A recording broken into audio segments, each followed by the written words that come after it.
Hello, আসসালামু আলাইকুম। Welcome back to my new another blog. নতুন একটা ভিডিও নিয়ে ব্লগটা শুরু করে দিলাম। তো আজকে সন্ধ্যায় কী নাস্তা রেডি করেছিলাম সেটা আজকে আপনাদের সাথে শেয়ার করব। তো আমি আজকে সন্ধ্যাবেলা পাস্তা রেডি করেছিলাম। তো আমি পাস্তাটা কীভাবে বানিয়েছিলাম সেটা আজকে আপনাদের সাথে শেয়ার করব। তো চলুন পাস্তাতে আমি কীভাবে কী দিয়েছি সেটা আপনাদেরকে দেখাই। তো এই তো আমি এখানে কিছুটা পাস্তা নিয়েছিলাম। এটা ছিল কুলসনের মিক্সড পাস্তাটা। এখানে 3 রকমের পাস্তা ছিল। তো আমি পাস্তাগুলোকে একটা বাটিতে ঢেলে নিয়েছিলাম। এটা ছিল বড় প্যাকেট। আমি পুরো এক প্যাকেট নিয়ে নিলাম। আর এখন আমার এখানে লাগতেছিল কিছু রসুন কুচি, পেঁয়াজ কুচি, কাঁচামরিচ আর পাস্তার সঙ্গে থাকা দুটো মশলার প্যাকেট। এটা হচ্ছে আমাদের বাসায় আম্মুর হাতে বানানো সস, টমেটো সস ছিল আর ছিল সয়া সস।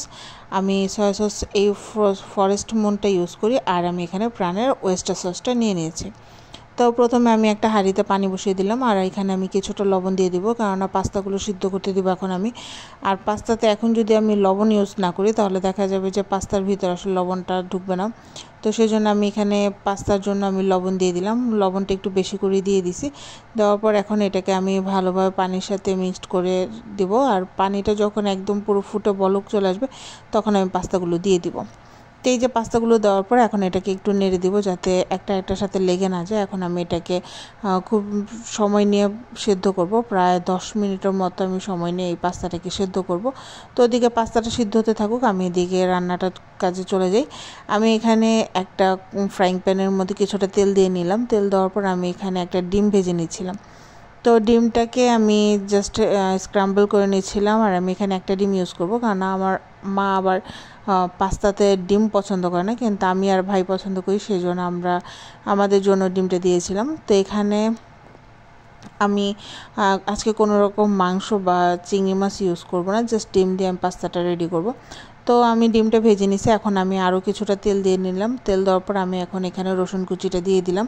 আর রসুন কুচিটা কিন্তু একদম পুরো ব্রাউন কালার করব না, জাস্ট ফ্লেভারটা বের হলে আমি সেখানে পেঁয়াজগুলো দিয়ে দিব। পেঁয়াজগুলো দেওয়ার পর ওগুলোকে আরেকটু ভালোভাবে আমি ভেজে নিব। তো রসুনটা কিন্তু আস্তে আস্তে খুব সুন্দর একটা স্মেল আসতেছিল, তেলের সঙ্গে খুব ভালো একটা গ্রান আসতেছিল। তো এখন আমি কিন্তু চুলা হিটটা একদম মিডিয়াম করে তারপর আমি এটাকে ভেজে নিব। তো ওটা ভাজার পর আমি আমার সব উপকরণগুলো দিয়ে নিব। তো এদিকে কিন্তু এখন আমি আমার কাঁচামরিচটাও দিয়ে দিলাম, কারণ এখন কাঁচামরিচটা দিলে এটার স্পাইসি ভাবটা কিন্তু পুরো তেলের সঙ্গে মশলার সঙ্গে মিক্সড হয়ে যাবে।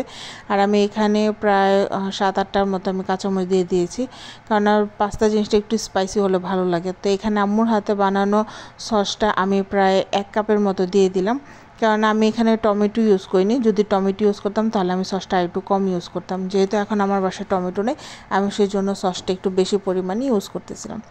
তো এখানে এই যে ফ্রুট সসগুলো দেওয়ার পর আমি এটাকে ভালোভাবে এখন একটু হাই হিটে রান্না করব, যেহেতু সসটা একটু ফ্রোজেন ছিল। তো এটাতে যে পানিটা ছিল সেই পানিটা যাতে শুকিয়ে যায়।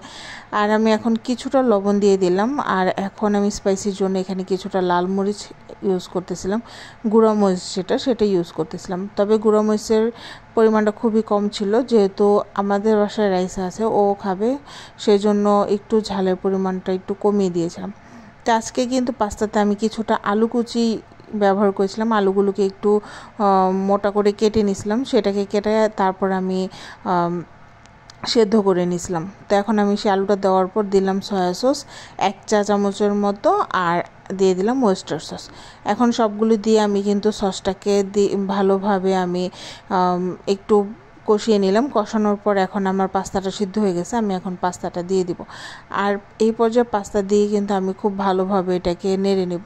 তো আমাকে পাস্তা দিতে কিন্তু আমার আম্মু হেল্প করতেছিল। আমি এখানে পাস্তাগুলোকে সেদ্ধ করার পর একদম সরাসরি হাঁড়ি থেকে আমি দিয়ে দিচ্ছিলাম। তো আমাদের পাস্তা কিন্তু দেওয়া হয়ে গেছে। এখন আমি এখানে মশলার যে 2টা প্যাকেট ছিল সেই প্যাকেটগুলো দিয়ে এখন আমি খুব ভালোভাবে কিন্তু পাস্তাটাকে নেড়ে নেব।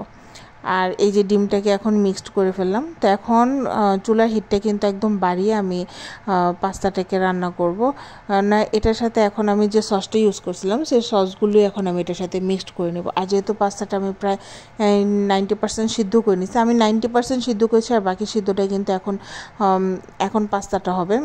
হিটের কারণে পাস্তাটা সিদ্ধ হয়ে যাবে। যেহেতু আমি পাস্তাটা চুলা থেকে নামিয়ে আমি পানিতে ভিজাইনি, আমি একদম সরাসরি ওখান থেকে আমি কড়াইতে দিয়ে দিয়েছিলাম। তো এই তো আমার পাস্তা রান্না হয়ে গেছে। পাস্তা কালারটা কিন্তু খুব সুন্দর ছিল, একদম পুরো সসে মাখা মাখা ছিল। তো খুব ভালো লাগছিলো পাস্তাটা। তো খেয়ে সবাই অনেক বেশি মজা হয়েছে বলেছিল। তো আমি একদম ইজিভাবে পাস্তাটা আসলে রেডি করেছিলাম, যাতে হাতের সময় নেই কিন্তু পাস্তা খেতে ইচ্ছা করতেছিল বা আলসামের কারণে রান্না করতে ইচ্ছা করতেছিল না। এভাবে রান্না আসলে খুব ইজিলি করা যায়। মাংস বা চিকেনের কোনো ঝামেলা নেই বা ভেজিটেবলসেরও কোনো ঝামেলা নেই, মানে মন চাইলেই খাওয়া যায়, এরকমভাবে আমি রেডি করেছিলাম। তো আপনার বাসায় ট্রাই করতে পারেন। তো এই ছিল আমার আজকের ব্লগ। কেমন লাগলো অবশ্যই কমেন্ট করে জানাবেন। ইউটিউব চ্যানেল থেকে দেখলে অবশ্যই সাবস্ক্রাইব করবেন, ফেসবুক পেজ থেকে দেখলে অবশ্যই ফলো করবেন। তো সবাই ভালো থাকবেন, সুস্থ থাকবেন। আল্লাহ হাফেজ।